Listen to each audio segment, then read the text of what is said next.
Look at the dog. Oh. What coffee has been poured? Hola. Hey. We're at Michael's on Naples restaurant, hanging out. Yeah, I'm starting the vlog now. It's kind of late. It's like almost 6, but today we are going ghost hunting at the Queen Mary, right? Yes. But right now we're gonna eat and we're in Long Beach. Gonna say hey. Gonna have some Italian food. Yep. Ciao, Bella. Hopefully we find some spooky ghosts tonight.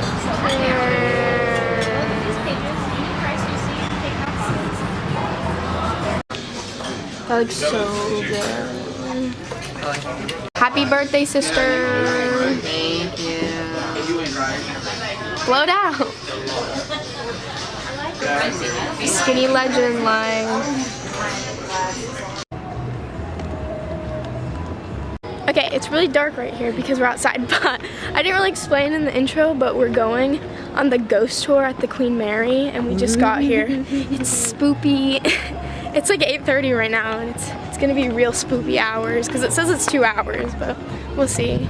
I love the Queen Mary. We've been here. Yeah. I've been here like 3 times in the past year, and it's not really a thing you come to that often. We'll see how it is. How are you feeling? Totally relaxed. You're not scared? Not at all. How are you feeling? Feeling quite ghostly. During World War II, she served as a troop transport, transported over 800,000 people over 72 wartime crossings. We believe that the number of people who died on the ship during that time is probably pretty high. Because of the amount of people that she carried, the amount of people she would carry in one crossing, we're talking 10 to 15,000 people at a time, and her very active hospital ward. Sometimes she was transporting guys who had already been to the war, guys who had been wounded back home. Sometimes they didn't make it. So the 59 recorded deaths, some of those we'll go into detail about, you know, the who, what, when, where, why, and we'll go into detail about some of the war stories. Since she got here to Long Beach, she arrived in 1967, opened in 1971 to the public, and Time Magazine and National Geographic have both called her one of the most top 10 haunted locations in the country. And people on nights, you know, about this time of night, after this area has been closed to the public, people will look through these windows and see someone in here wearing an officer's uniform. And when we ask them about it and we sort of get more specific, they describe the second officer's uniform, which is displayed right back here. Dun, dun. Said that there was a woman sitting here in a chair in this side of the room. And they were kind of hoping that if they sort of started working, you know, doing their stuff, they would hope that she would get the hint and kind of leave on her own so they wouldn't have to say anything. Well, that didn't happen. She just continued to sit there. Until finally they approached her and they politely asked her if she would leave the room.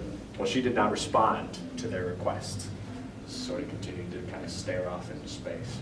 And so they kind of walked over here and were radioing security to ask for help. And they claimed that while they were doing this, the woman stood up from the chair and simply vanished right in front of their eyes. This is what they put in a security report in 1989. 3 witnesses, and this is basically the longest duration that any spirit or apparition was ever reported.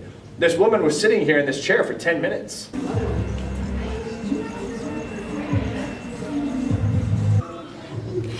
Hey guys, can't see me. We're going down, boys.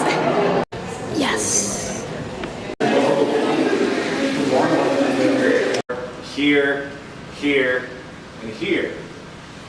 But the footsteps went this way. So essentially the footsteps that we heard walked through 3 walls. So sort of left us scratching our heads. And just before 4 o'clock in the morning, they found that this door had not closed all the way, because there was a person in its way. When they found this man, he was still alive. He passed away shortly after they removed him from the door. Typical attire for these guys was blue overalls. And people have reported seeing someone matching that description walking through the engine room, even down this hallway, even on one of my tours. Someone claimed that they saw it. When people walk down here, they feel as though they're being followed. And also, people have seen grease stains on other people's faces. They look nothing on their hands. This man was only 18 years old. It would have been hot down here, but it was hotter in the morning. And in extreme situations, every now and then, the area just beneath these stairs was used as a makeshift morgue. Love how it's boarded off. People often claim that they just have this nervous feeling in here that they can't shake. Some have even seen an apparition walking back and forth, almost pacing. There you go. I'm gonna lay down and Hey, shout out to everyone who watches Shane Dawson. Was that a fart? It's so hot. it is. It's not Girl. They had seen this little girl. Physically, they'd seen an apparition of her standing in there. They'd heard her voice. They'd even seen wet footprints walking along the side of the pool. There's no water in there. There hasn't been water in there for over 50 years. Oh my god, me. There's a slide. Is that a slide?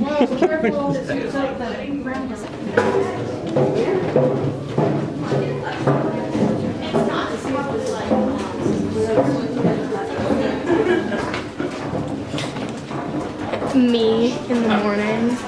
Oh, this is fantastic. Oh my god. What? Whose men's are these? Yeah.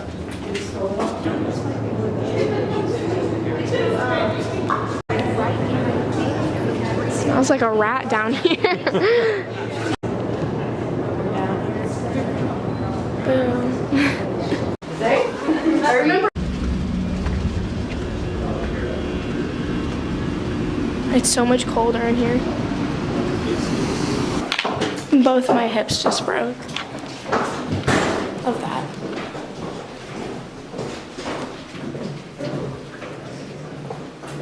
Oh my god, it's so hot.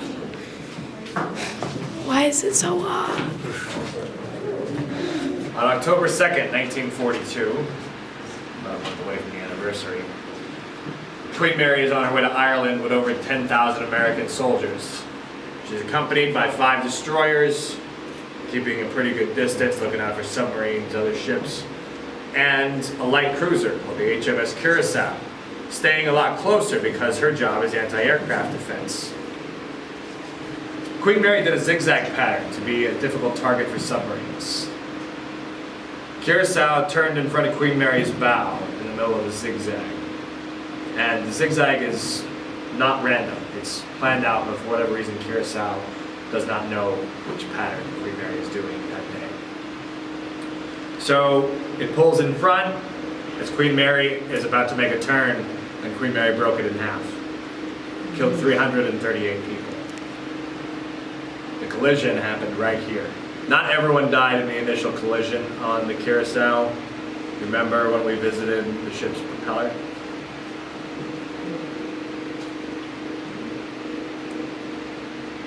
People have come down here and they hear odd scratching sounds here on the hull, as well as a crash and even screaming. Many years ago I was down here by myself because I do things like that. And I was standing all the way at the front of the room, and from right about here, I heard what sounded like a man's voice. And I could tell that whatever, this voice was saying, and I wasn't sure, but this voice was coming from in this room, not, somewhere up or somewhere down, a few decks above. I know what that sounds like. And I guess what was most uncomfortable about it was this voice was standing between me and my exit. That's the one that goes for $500 or $600 a night. Yeah, the most haunted room. Just finished the ghost tour. How'd you think it went? Not very successful. I mean, learn some school stuff. School stuff? No, learn some cool stuff about like the war and all that. But like, not 100% I scared. wanted someone to spook me. Okay, well- I wanted to be haunted. She wanted someone to jump out and grab her. Yes. I mean, I did too. There was one spot they were like, oh, there's been like reports of people touching you here, and I was like, touch me. I just want proof that ghosts are real.